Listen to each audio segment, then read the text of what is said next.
वज़ीर आज़म इमरान खान ने चीन के मारूफ थिंक टैंक्स, यूनिवर्सिटियों और पाकिस्तान स्टडी सेंटर्स के सरबराहान और नुमाइंदों से मुलाकात की।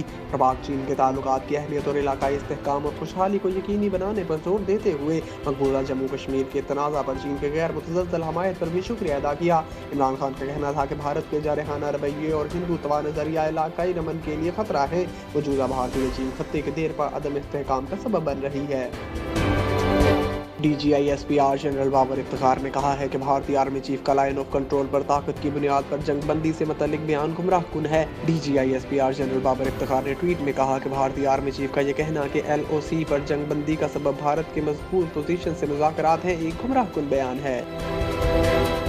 वज़ीर ख़ारजा शाह महमूद कुरैशी का कहना है कि मसला कश्मीर हमारी ख़ारजा पॉलिसी का अहम सतून था, है और रहेगा। यौम यकजहती कश्मीर के हवाले से बात करते हुए वज़ीर ख़ारजा शाह महमूद कुरैशी का कहना था कि मकबूजा जम्मू कश्मीर में 90 की तारीख आज फिर दोहराई जा रही है। निहत्ते कश्मीरियों को सर्च एंड क्वार्डन ऑपरेशन का निशाना बनाया जा रहा है। इन्हें मावराए अदालत कत्ल किया जा रहा है। मासूम कश्मीरियों, औरतों, बच्चों को बेहुमाना तशद्दुद का निशाना बनाया जा रहा है। पाकिस्तान निहत्ते कश्मीरियों की सियासी, सफारती और इखलाकी मुआवनत जारी रखेगा। मसला कश्मीर हमारी ख़ारजा पॉलिसी का अहम सतून था, है और रहेगा।